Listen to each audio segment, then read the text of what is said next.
Hello, કેમ છો મારા વહાલા વિદ્યાર્થી મિત્રો?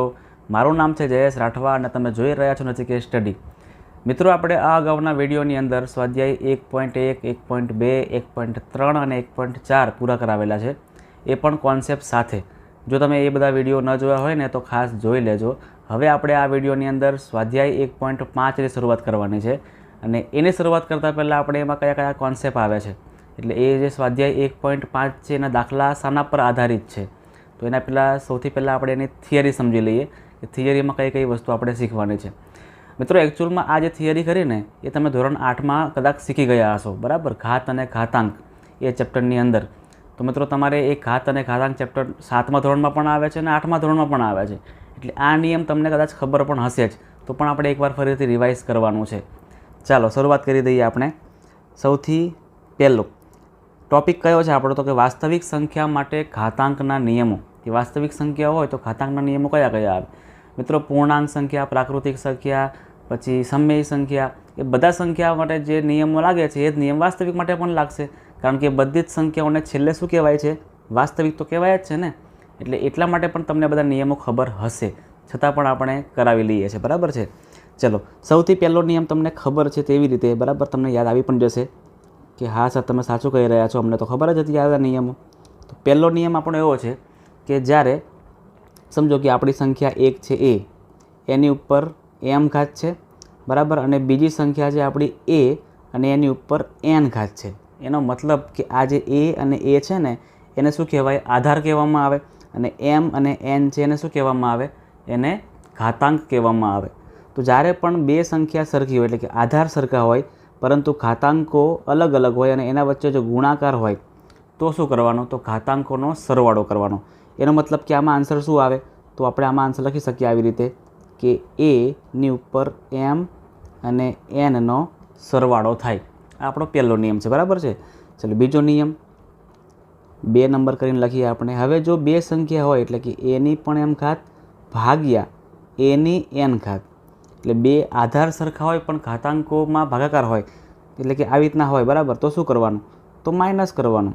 તો a m માઇનસ n. ગુણાકાર હોય તો સરવાળો અને ભાગાકાર હોય તો માઇનસ કરવાનું. ત્રીજો નિયમ કેવો છે ખબર છે? ત્રીજા નિયમમાં આવું છે કંઈક, એક સંખ્યા છે a, એની m ઘાત, બીજી સંખ્યા b છે અને એની m ઘાત. આમાં તમે જુઓ મિત્રો કે ઉલટું થઈ રહ્યું છે. આમાં આધાર અલગ અલગ છે પણ ઘાતાંક સરખાય છે. તો એનો મતલબ કે એની પણ m ઘાત અને બીની પણ m ઘાત, તો ઓટોમેટિક બંનેની ભેગી થઈને m ઘાત થઈ શકે. એટલે અહીંયા a બીની સંયુક્ત રીતે m ઘાત એવું આપણે કહી શકીએ છીએ. આપણો ત્રીજો નિયમ. ચોથો નિયમ ખાસ સમજો, એમાં શું કરવાનું છે? તો ચોથા નિયમમાં તમને જો એવું આપેલું હોય કે એની m ઘાત અને આખા પદની ફરી પાછી n ઘાત, બરાબર, એટલે કે ઘાતની પણ ઘાત છે. જ્યારે પણ કોઈ આધારની ઘાતની પણ ઘાત હોય ને તો ઘાતાંકોનો ગુણાકાર કરવાનો. શું કરવાનો? ઘાતાંકોનો ગુણાકાર. એટલે અહીંયા a તો લખવાનો છે આપણે, આધાર તો લખવાનો છે, અને m અને nનો ગુણાકાર થાય એટલે કે m n થશે, બરાબર છે? એના પછીનો આપણો છેલ્લો નિયમ એ શું કહેવા માંગે છે? તો જ્યારે કોઈ સંખ્યાની 0 ઘાત હોય, શું કહું છું સમજજો ખાસ, જ્યારે કોઈ સંખ્યા a છે અને એની 0 ઘાત છે, તો જ્યારે પણ કોઈ સંખ્યાની 0 ઘાત હોય ને ત્યારે તમારે શું કરી દેવાનું? કે સંખ્યા છે જ નહીં, બરાબર? સંખ્યા જ્યારે હોય જ નહીં એનો મતલબ કે એક તો હોય ને હોય, એટલે એની 0 ઘાત, એટલે કોઈ પણ સંખ્યાની 0 ઘાત હોય તો એક આન્સર આવે, બરાબર? આપણે આટલું જ થિયરીમાં શીખવાનું છે, વધારે નથી શીખવાનું. દાખલા કરશું એટલે બધું ઓટોમેટિક તમને ખબર પડી જશે. ક્લિયર છે? ચાલો, દાખલા પર કૂદકો મારી દઈએ આપણે ડાયરેક્ટ. 1.5 એમાં આપણે માત્ર ને માત્ર ખાલી કિંમત શોધવાની છે અને ખૂબ જ મજા આવી જવાની છે, બરાબર? તમને માત્ર આ જે 64 છે તો આવી તમને સંખ્યા આપવામાં આવશે અને તમને એના અવયવ પાડતા આવડવા જોઈએ, જે તમને બધાને આવડે છે, મને ખબર છે, બરાબર? તમે લોકો ધોરણ 6 ધોરણથી શીખતા આવ્યા છો, 6, 7, 8માં તમે લોકો અવયવીકરણ તો શીખ્યા જ છો, બરાબર? કે કોઈ સંખ્યાના ભાગ કેવી રીતે પાડવાના, લસા તો શીખ્યા છો ને, કે 2થી ભાગ પડે, 3થી ભાગ પડે, 5થી ભાગ પડે. બસ આપણે મિત્રો એવું ને એવું જ કરવાનું છે. ચાલો, કિંમત શોધો. એમાં સૌથી પહેલાં આપણે 64ની ઉપર 1/2 ઘાત, એટલે 64ની 1/2 ઘાત આપણને આવું આપ્યું છે, જોજો, 64ની ઉપર 1/2 ઘાત. તો શું કરવાનું? તો સૌથી પહેલાં મિત્રો 64 છે ને 64 એના આપણે અવયવ પાડવા પડશે. ચલો પાડી દઈએ છીએ આપણે એના અવયવ મસ્ત રીતે. સૌથી પહેલાં એક લાઈન કરી દઈએ આપણે આવી રીતે. ઓકે ચલો 64 લખી દઈએ. સૌથી પહેલાં 64ના ભાગ મિત્રો 2થી પડે કે ના પડે? તો કે હા ભાઈ બિલકુલ પડે ને. 32 દુ 64. 32ના ભાગ 2થી પડે કે ના પડે? બિલકુલ પડે. 16 દુ 32. 16ના ભાગ 2થી પડે કે ના પડે? પડે ને. 8 દુ 16. 8ના ભાગ 2થી પાડો તો 4 દુ 8. 4ના ભાગ 2થી પાડો તો 2 દુ 4. અને 1ના ભાગ આપણે 2થી કરીશું તો 1 ગુણ્યા 2 1 દુ દુ. પડી ગયા ને. 64ના અવયવ પડી ગયા. શું અવયવ પડ્યા મિત્રો? તમે જુઓ કે 2 ગુણ્યા 2 ગુણ્યા 2 ગુણ્યા 2 ગુણ્યા 2 ગુણ્યા 2. એટલે 2 કેટલી વાર છે? તો કે 1 2 3 4 5 6 વાર 2 છે. લખાય કેવી રીતે આને સમજો. અહીંયા 2ની 6 ઘાત એવું લખી શકાય. 1/2. ક્લિયર છે? પણ તમે જુઓ મિત્રો અહીંયા ખાસ જોજો કે અહીંયા 2ની 6 ઘાત છે અને ઉપર 1/6/2 થશે. એટલે આ ટાઈપનું થશે. એટલે જો સમજો ખાસ. તમને આ રીત કરવાનો મતલબ એ છે કે તમને સમજણ પડે કે તમે આવું કરશો એક્ઝામમાં તો મિત્રો લોચો કઈ જગ્યાએ પડશે. તો તમે 2 કરશો, આ 6 ગુણ્યા 1 કરો એટલે કેટલા આવે? 6/2. હવે 6/2 કરો તો કેટલા આવે? કરો તો 6/2. તો 6/2 એટલે 3 થાય. સિમ્પલ વસ્તુ છે. અને 2ની 3 ઘાત એટલે કે 2 ગુણ્યા 2 ગુણ્યા 2. 2 દુ 4 અને 4 દુ 8. તો આપણો આન્સર કેટલો આવશે? 8 તમારો જવાબ થશે. જોયું ને? એટલે તમને સિમ્પલ આ ખાલી આ જે છે તમે ખાલી રફમાં કરવાનું છે. બરાબર? આ તમારે એકચ્યુઅલમાં તમે જે પેજ પર કરો છો ત્યાં નથી કરવાનું. આ તમારે રફમાં કરવાનું છે અને ત્યાર પછી તમારે આની પર તમારે આ કરવાનું છે. ક્લિયર છે? ચલો આગળ જોઈએ. હવે 32ની ઉપર 1/5 ઘાત છે. 32ની ઉપર 1/5 ઘાત છે. એનો મતલબ આપણે શું કરીએ? ફરીથી લાઈન કરીએ. બરાબર છે? 32ના આપણે ભાગ કરવાના છે. લસા લઈ લઈએ કે 32ના ભાગ કેટલાથી પડે છે? તો કે 16થી પડશે. 32ના ભાગ 16થી પડશે તો પાડવાના. 16 દુ 32. 16ના ભાગ ફરીથી 2થી પડી શકે એટલે 8 દુ 16. 8ના ભાગ 2થી પાડો તો 4 દુ 8. 2 દુ 4 અને 1 દુ દુ. એટલે કે 2 1 2 3 4 ને 5 વાર આવે છે. એનો મતલબ લખાય કેવી રીતે? તો કે 32ની ઉપર 1/5 ઘાત છે અને 32 છે ને એ જગ્યાએ શું આવશે? 2/5 ઘાત લખી શકીએ ને આપણે. 32 બરાબર 2/5 ઘાત પણ લખી શકાય. એટલે અહીં આપણે શું કરી દેવાનું? 2/5 ઘાત અને ઉપર 1/5 ઘાત તો છે જ. હવે તમને કીધું હતું ને કે ઘાતનો ગુણાકાર કરવાનો. એટલે અહીંયા 2 અને 5 અને 1/5નો ગુણાકાર થાય એટલે 5 ગુણ્યા 1/5. ઉપર નીચે સમાન સંખ્યા હોય તો પછી એ કટ થઈ જાય એટલે શું વધશે? માત્ર 2/1 ઘાત બચે છે. એટલે આપણો આન્સર શું આવશે? 2 આપણો આન્સર થશે. જોયું ને? કેટલું સિમ્પલ છે. બરાબર? બધાને આવડી ગયું હશે. હવે ચલો 125ના ફરીથી ભાગ કરીએ આપણે. હવે 125ના શું ભાગ પડે છે? તો 125 લખી દેવાના. 125ના ભાગ 3થી પડે છે કે નથી પડતા? તો 5 6 7 ને 8 3થી નહીં પડે. ડાયરેક્ટ 5થી પડશે. એટલે 25 5 125 થાય. ફરી 25ના ભાગ 5 5 25 અને 1 5 5 એટલે કે 5 ગુણ્યા 5 ગુણ્યા 5. 5ની 3 ઘાત એવું લખી શકાય. એટલે અહીંયા લખી દઈએ આપણે કે 125 બરાબર 5ની 3 ઘાત લખી શકાય. જે જગ્યાએ 125 છે ને ત્યાં આપણે હવે 5ની 3 ઘાત લખી દેવાનું છે. લખી દઈએ. 125ની ઉપર 1/3 ઘાત. 125 છે ત્યાં લખવાનું આપણે 5ની 3 ઘાત અને અહીંયા 1/3 તો છે જ. ઘાતની ઘાતનો ગુણાકાર થાય એટલે 3 અને 1/3નો ગુણાકાર કરી દેવાનો. ઉપર નીચે સમાન સંખ્યાને કટ કરી દેવાનું. અને શું વધે છે હવે? તો 5ની ઉપર કંઈ નહીં, માત્ર ને માત્ર 1 વધે છે. એટલે આપણો જવાબ શું આવશે? 5 આવશે. ક્લિયર છે? તો આટલું સિમ્પલ તમારે કરવાનું છે અને આવડી પણ જાય એવું છે મિત્રો. એક પણ માર્ક્સ તમારામાંથી જવો જોઈએ નહીં. ચાલો નેક્સ્ટ ફરીથી કિંમત શોધો કરવાનું છે. 9 અને 3/2 ઘાત આપેલી છે. ફરીથી 9ના ભાગ. મિત્રો 9ના ભાગ પાડવા માટે તમારે લસા લેવાની કોઈ જરૂર છે જ નહીં. કેમ ખબર છે? સિમ્પલ છે ને ભાઈ. 9 એટલે 3 તરી 9, 3નો વર્ગ થઈ જાય. બરાબર? લખી દઈએ સૌથી રકમ 3/2. હવે 9ના ભાગ કરો તો શું આવે? તો 3/2 અને 3/2 તો છે જ. ઘાતની ઘાતનો ગુણાકાર કરી દેવાનો એટલે કે 2 ગુણ્યા 3/2. 2 કટ થઈ જશે એટલે 3ની ઉપર 3 ઘાત આવશે અને 3ની ઉપર 3 ઘાત એટલે 3 તરી 9 તરી 27. લખી પણ દેવાનું 3 ગુણ્યા 3 ગુણ્યા 3 એટલે કે 27 આપણો જવાબ થશે. સેકન્ડ દાખલો છે 32 2/5. આપણે અત્યારે જ જોયું ને કે 32ના ભાગ કેવી રીતે પડતા હતા?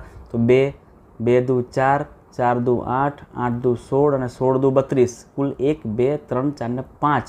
2 5 વાર આવે છે, મતલબ કે 2/5 ઘાત.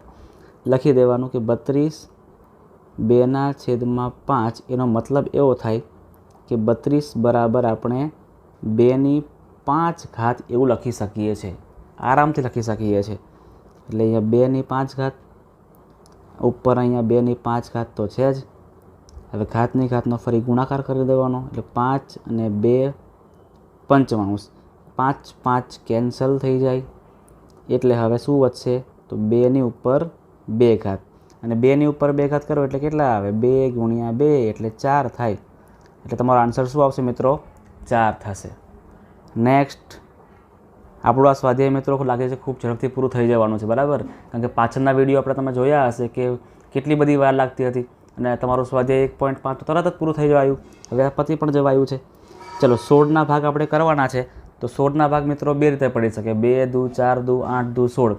2ની 4 ઘાત કરો તો પણ ચાલશે અને 4 ગુણ્યા 4 કરો તો પણ ચાલશે. પણ આપણે શું કરીએ? 2ની કરી દઈએ, બરાબર છે? આપણે એ જ કરીએ છીએ. એટલે 16ની ઉપર 3ની 4 ઘાત લખાય કેવી રીતે? તો કે 16 બરાબર 2/4 ઘાત એવું લખી શકાય. એટલે લખી દઈએ આપણે 2/4 ઘાત અને 3ની ઉપર 4 તો છે જ. 2 આ 4 અને 3/4નો ગુણાકાર કરવાનો. 4 4 સેમ છે એટલે કેન્સલ થઈ જાય. શું વધે છે? 2ની ઉપર 3 ઘાત. 2ની ઉપર 3 ઘાત એટલે 2 ગુણ્યા 2 ગુણ્યા 2 એટલે 8 તમારો જવાબ થશે. નેક્સ્ટ ચોથું મિત્રો ખાસ જોજો, તમને કન્ફ્યુઝ કરે ને એવું છે. કેમ ખબર છે? તમે જો 125ની ઉપર -1/3 ઘાત છે અને ગણિતમાં નિયમ એવો છે કે જ્યારે પણ કોઈ ઘાત માઇનસમાં હોય તો એને પ્લસ કરવું હોય ને, ઘાતને પ્લસ કરવું હોય તો એ સંખ્યાને વ્યસ્ત કરી દેવાની. ના ખબર પડી? કંઈ વાંધો નહીં. જુઓ ચલો અહીંયા આપણને આવું આપ્યું છે 125ની ઉપર -1/3 ઘાત. ક્લિયર? હવે આ -1/3 ઘાત છે એને મારે જો પ્લસ ઘાત કરવી હોય ને તો આખી જ સંખ્યાને મારે છેદમાં લઈ જવાની. એટલે શું? તો એટલે આવી રીતે કરવાનું કે 1/125 1/3 ઘાત જે માઇનસમાંથી કેવી થઈ ગઈ? હવે પ્લસ થઈ ગઈ. હવે સિમ્પલ જે આપણે કરીએ છીએ જ કરવાનું છે કે 125 એટલે શું લખાય? તો 125 એટલે આવું લખી શકાય કે 5 ગુણ્યા 5 ગુણ્યા 5 એટલે કે 5/3 ઘાત. બસ હવે જે જગ્યાએ 5 છે ને 125 છે ને ત્યાં 5/3 ઘાત લખવાની અને 1/3 ઘાત તો છે જ. ઘાતની ઘાતનો ગુણાકાર કરી દેવાનો. 5 3 ગુણ્યા 1/3. ક્લિયર? શું કટ થાય છે? તો 3 3 કટ થાય છે. શું વધે છે હવે? તો હવે શું વધે છે ભાઈ? 1/5ની 1 ઘાત કરો એટલે 5 જ આવે. એટલે 1/5 આપણો જવાબ થશે.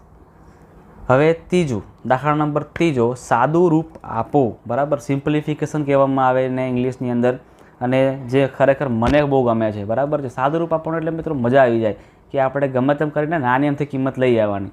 એને શું કહેવાય? સાદું રૂપ કહેવામાં આવે. ચાલો કરી દઈએ. 2ની ઉપર 2/3 ઘાત ગુણ્યા આ ટપકું છે ને એ ટપકુંને કહેવાય ગુણ્યા અને 2ની ઉપર 1/5 ઘાત. આપણે સ્ટાર્ટિંગમાં નિયમો જોયા ને. કયા નિયમો જોયા? કે જ્યારે આધાર સરખો હોય પણ ઘાતાંક અલગ અલગ હોય અને વચ્ચે ગુણાકાર હોય તો શું કરવાનું? પ્લસ કરવાનું. બરાબર? યાદ આવે છે ને? લખીએ સૌથી પહેલાં 2/3 ગુણ્યા 2 1/5 આવું આપણને આપેલું છે. આધાર આપણો સરખો છે એટલે કે બે સરખા, ઉપરની ઘાતાંકો અલગ અલગ છે, વચ્ચે ગુણાકાર છે એટલે સરવાળો કરવાનો. એટલે 2 આ જે બંને ઘાતાંકોનો સરવાળો કરવાનો 2/3 પ્લસ 1/5. સરવાળો કરશો કેવી રીતે? સમય સંખ્યા છે, કોઈ ટેન્શન નહીં. શું કરી દેવાનું? ક્રોસ ગુણાકાર કરી દેવાનો. 2 5 દુ 10 પ્લસ 3 એકા 3 અને છેદની અંદર 3 પંચા 15. બરાબર છે. ચલો નેક્સ્ટ સ્ટેપ કરો આપણે હવે. 2 10 ને 3 કરો એટલે કેટલા આવે? 13/15. એટલે કે 2ની ઉપર 13/15 મિત્રો આપણો જવાબ થશે. આટલું જ કરવાનું છે, વધારે કંઈ જ નથી કરવાનું. ચલો આગળનો દાખલો છે 1/3ની 3 ઘાત અને પાછી ઉપર 7 ઘાત. બરાબર છે. જ્યારે પણ આખા કૌંસની ઉપર ઘાત આપેલી હોય એનો મતલબ કે એ ઘાત બંને જગ્યાએ લાગુ પડે એવું કહેવાય. એટલે કે આખા કૌંસની ઉપર 7 છે એટલે કે 7 ઘાત જે છે એ 1 પર પણ લાગુ પડશે અને 7 ઘાત આની પર પણ લાગુ પડશે. તો લખાશે કેવી રીતે?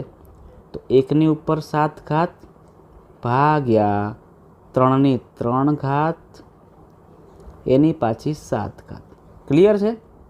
ચલો હવે અહીંયા 1ની 7 ઘાત એટલે કેટલા આવે? 1ની ગમે તેટલી ઘાત કરો 1નો 1 જ થાય, કારણ કે 1 ગુણ્યા 1 ગુણ્યા 1 ગુણ્યા 1 કરો એટલે 1 એકા 1 1 એકા 1 આવું થવાનું ને. એટલે 1ની ઉપર ગમે તેટલી ઘાત કરો એટલે કેટલો આન્સર આવે? 1. અહીંયા ઘાતની ઘાત છે એટલે 3 ગુણ્યા 7 થશે, 3 7 21 એટલે 3ની 21 ઘાત. હવે આગળ આપણે કરવાની હિંમત પણ નહીં કરીએ અને કરવાનું પણ નહીં, કેમ કે 3ની 21 ઘાત છે ભાઈ. 3ની 21 ઘાત એટલે બહુ મોટી સંખ્યા થઈ જાય અને ગણવાની આપણે કોઈ જરૂર નથી. આ આપણો લાસ્ટ જવાબ થશે. બરાબર છે. નેક્સ્ટ 11ની ઉપર 1/2, 11ની ઉપર 1/4 બંને છે ભાગાકારની અંદર. એટલે આવું લખી શકાય 11ની ઉપર 1/2 ભાગ્યા 11ની ઉપર 1/4. આધાર સરખો હોય પણ ઘાતાંકો અલગ અલગ છે અને વચ્ચે છે ભાગાકાર તો માઇનસ કરવાનો. ગુણાકાર હોય તો પ્લસ, પણ એ તો ભાગાકાર છે ને એટલે માઇનસ. 1/2 માંથી 1/4 ને માઇનસ કરીશું. માઇનસ કરવા માટે શું કરીએ આપણે? તમને ખબર છે ને, ક્રોસ ગુણાકાર કરી દેવાનું. 4 એકા 4 માઇનસ 2 એકા 2 અને છેદનો પણ ગુણાકાર એટલે 2 ચોક 8. કેટલું સિમ્પલ નીકળ્યું મિત્રો. જો તમે 4માંથી 2 માઇનસ કરો એટલે કેટલા આવશે? 2 અને છેદમાં 8. હજી આના ભાગ પડી શકે એવા છે, અહીં પાડી દઉં છું. ચલો કે 11ની ઉપર 2/8 આવ્યા ને, તો આના ભાગ કરો તો શું આવે?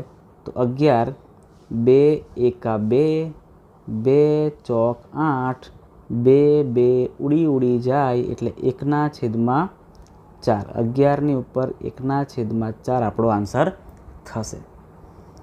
ચલો ચોથો સમ આપણે જોઈએ હવે. આમાં જુઓ મિત્રો, આધાર અલગ અલગ છે પણ ઘાતાંક સરખી છે. ઘાતાંક સરખી હોય, આધાર અલગ અલગ હોય, મતલબ કે એ બંને સંખ્યાને આપણે ગુણાકાર કરી શકીએ છીએ. બરાબર. એટલે કેવી રીતે? તો આવી રીતે જુઓ. 7ની ઉપર 1/2, 8ની ઉપર પણ 1/2. એનો મતલબ કે 7 અને 8નો ઇઝીલી આપણે ગુણાકાર કરીને એનો કોમન ઘાત કરી શકીએ. 7 ગુણ્યા 8 કરી શકાય અને 1/2 બંનેમાં કોમન છે એટલે 1/2 કોમન કરી શકીએ છીએ. હવે 7 8 કેટલા આવે? 7 8 56 1/2. મિત્રો 56ના ભાગ પડશે. બરાબર, 56ના અહીં ભાગ પડશે પણ એના ગુણાકાર 2 2 2માં નહીં આવે. એટલે આપણો આન્સર અહીંયા આપણે આટલો જ રાખવાનો. આગળ કંઈ જ કરવાની જરૂર નથી, રહેવા દેવાનું. તમારો પૂરેપૂરા માર્ક્સ આટલામાં આવી જ જશે. ક્લિયર છે મિત્રો? તો અહીં આપણો જે વિડીયો છે ને, હા દાખલા આગળ નથી ને? નથી. ઓકે. એટલે આપણો અહીં વિડીયો છે ને મિત્રો એ પૂરો થાય છે અને આપણું અહીંયા ચેપ્ટર પણ પૂરું થાય છે. બરાબર. આપણે કુલ 5 ભાગની અંદર મિત્રો ચેપ્ટરને એકદમ ડિટેલમાં શીખેલા છે. બરાબર. કશું પણ બાકી રાખેલું નથી, દાખલા પણ બાકી રાખેલ નથી અને થિયરી પણ બાકી રાખેલ નથી. તો ખાસ મિત્રો તમને મજા આવી હોય, તમને ખૂબ જ ગમ્યું હોય, તમારા મિત્રોને પણ શેર કરી દેજો. બરાબર. તમારા ફેમિલીમાં શેર કરી દેજો. તમને જય મન ફાવે ને ત્યાં શેર કરી દેજો. બરાબર, કે એ લોકો પણ વિડીયો જોવે, કંઈક શીખવા મળે. અને ખાસ જો તમે વિડીયોમાં નવા આવ્યા હોય અને તમે વિડીયોને પહેલી જ વાર જોયો હોય, તમને વિડીયોમાં ખરેખર ખૂબ મજા આવી હોય તો વિડીયોને લાઇક કરીને કોમેન્ટ પણ કરજો અને ચેનલને સબસ્ક્રાઈબ પણ કરી નાખજો. બરાબર. કારણ કે મિત્રો તમને આખી જ બુક સોલ્વ કરાવવાની છે, માત્ર ચેપ્ટર 1 નહીં પણ આખી જ બુકમાં તમને બધું જ સોલ્વ કરાવવાનું છે. એ પણ થિયરી અને દાખલા બધું જ. અને મિત્રો ધોરણ 9ના પ્રેક્ટિસ બુકના વિડીયો મિત્રો આપણે ઓલરેડી બધા મૂકેલા જ છે. તો જો તમારે પ્રેક્ટિસ કરવાની જરૂર પડતી હોય ને તો તમે એ વિડીયો પણ જોઈ લેજો. એટલે તમારું ગણિત છે ને મિત્રો એ ખૂબ જ પાક્કું થઈ જાય. તમે જરાય નબળા ગણિતમાં રહો નહીં. તમે ધોરણ 10માં જ્યારે પણ એન્ટ્રીમાં રહો ને ત્યારે તમે એકદમ પાક્કા કહેવાય ને, પાક્કા તમે એકદમ યોદ્ધા થઈને તમે લડી શકો ઇઝીલી રીતે, એવું તમે ગણિત પાક્કું કરી નાખશો. તો ખાસ મિત્રો ચેનલને સબસ્ક્રાઈબ કરી નાખજો, વિડીયોને લાઇક કરી દેજો અને કોમેન્ટ ખાસ કરજો. કારણ કે તમારી જે કોમેન્ટ છે ને એ વાંચીને ખૂબ મજા આવે છે, અમને મોટિવેશન મળે છે, તમારા માટે કંઈક ને કંઈક ખાસ કરવાની ઈચ્છા જાગૃત પણ થાય છે. તો ખાસ સબસ્ક્રાઈબ કરી નાખજો.